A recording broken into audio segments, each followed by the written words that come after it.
Well, hello and welcome to Critical Wave Theory. So today I'm exploring the world of Rhys Chatham, an American composer and experimental musician who helped bridge the worlds of minimalist classical music and the raw power of rock. So just to be clear, I don't have any like performances by Rhys. It's not an audio episode where I'm going to be playing some of his tracks or anything like that. And I'm not going to cover one of his songs in this episode. I'm just going to talk about, the music that he's put into the world.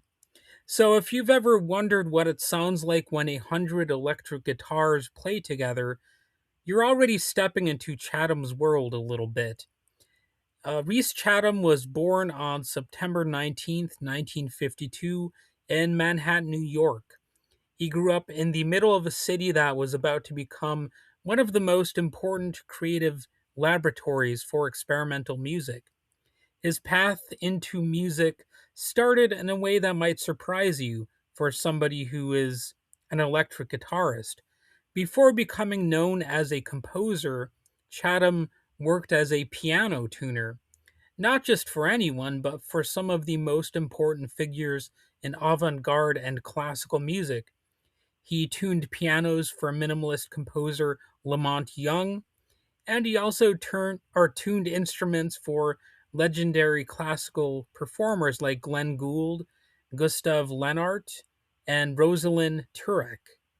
So being around those musicians certainly could have had a deep influence on him, and he studied composition and electronic music with Lamont Young and Morton Subotnick, and he even became a member of Young's experimental ensemble, the Theater of Eternal Music.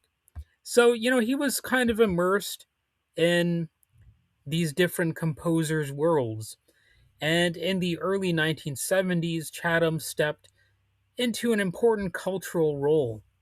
He became the first music director of The Kitchen, which is an experimental art space in lower Manhattan.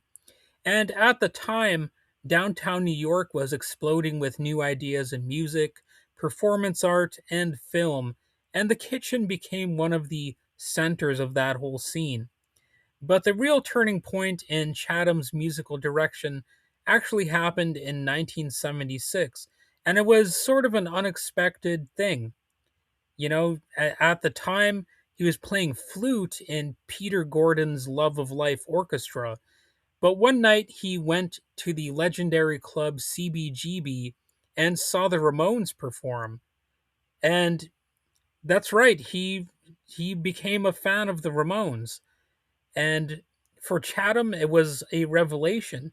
He later described the experience as a musical epiphany. The speed, the volume, the physical energy of punk music opened a door for him. So instead of staying strictly in the minimalist tradition of classical, he began asking a new question. What would happen if the structural ideas of minimalism were combined with the raw force of rock music? I almost said raw music instead of rock music. But in a way, that's like a Freudian slip that actually works here. And, it was an interesting question, and it led to one of his most important works. In 1977, Chatham composed something called Guitar Trio. The piece was written for three electric guitars, electric bass, and drums. It used repeating harmonic patterns and overtone structures similar to minimalist music, but it was played at high volume with the intensity of a rock performance. So that combination became the foundation for much of his later work, and it was influential. Now, obviously, I cannot guarantee that you will love it. It might not be something that really resonates with you. In fact, this sort of music is polarizing. However, like I said, it is influential, and it's probably more influential than you might realize at first. Some of you who know this genre might say, okay, but I prefer Glenn Branca's compositions. And that's fine. honestly, I might be in the same camp.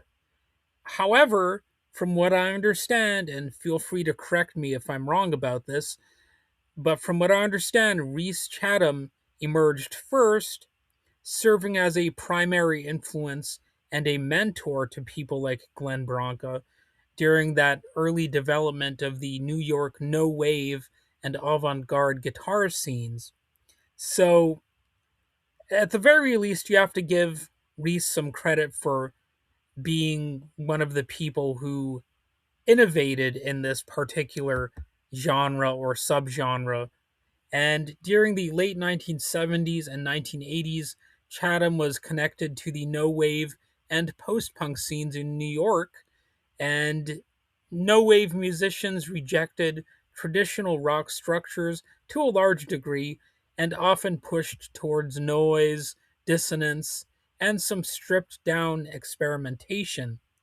And critics describe the movement as a kind of abrasive reductionism, challenging the traditions of rock by removing many of its familiar elements.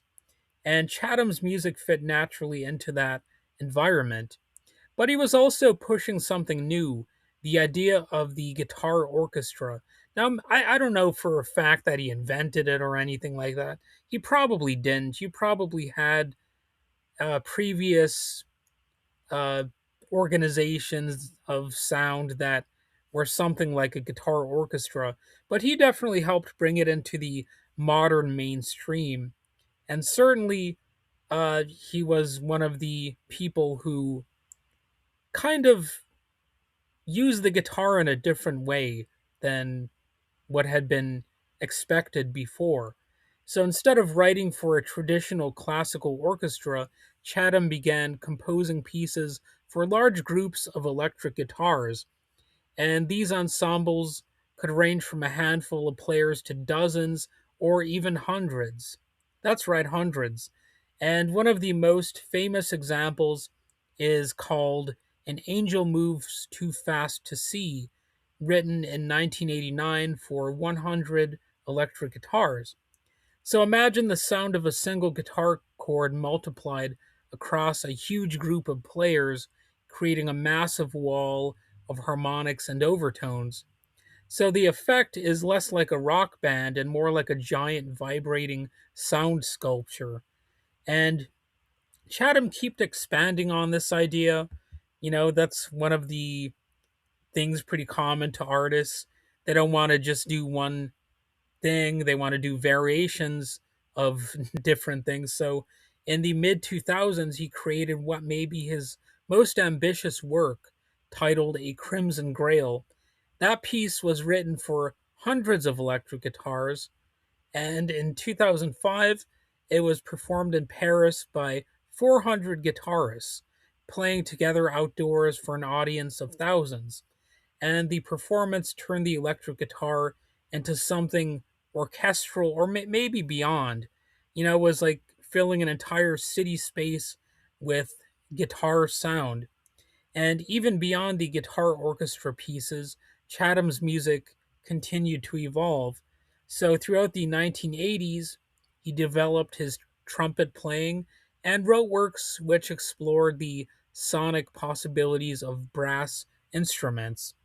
And later in his career, he expanded into performances that combine electric guitar, trumpet, and flutes, often experimenting with unusual tuning systems like Pythagorean tuning. So, if you want to learn more about that, you're going to have to ask somebody else, because I see a word like Pythagorean and it gives me like flashbacks to algebra, which I kind of hated. Um, but anyway, moving on. Since the late 1980s, Chatham has been based in Paris, France, but he continues to perform internationally. And today he's recognized as one of the central figures in experimental music, particularly for bringing the electric guitar into the world of contemporary composition. Even though he's not necessarily a household name, enough people know about him that he's not entirely obscure either. Like so many, you know, relatively successful musicians. He's somewhere in the middle there. He's in a unique space.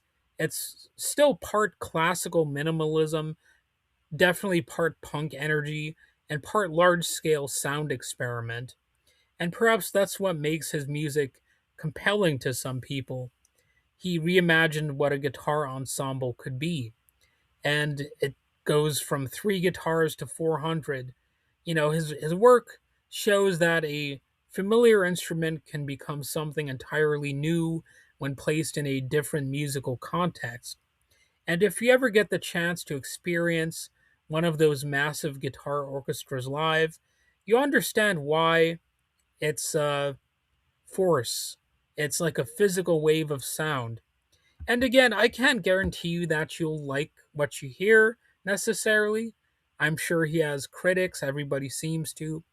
But at the end of the day, even if you dismiss what he does as sort of a gimmick, well, it's nevertheless a successful gimmick. So you got to give him credit for that. All right, that's it for this episode.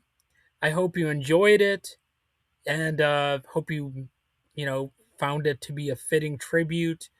And if you did like it, or even if you didn't, feel free to hit the like button, click subscribe, maybe make a comment if you want.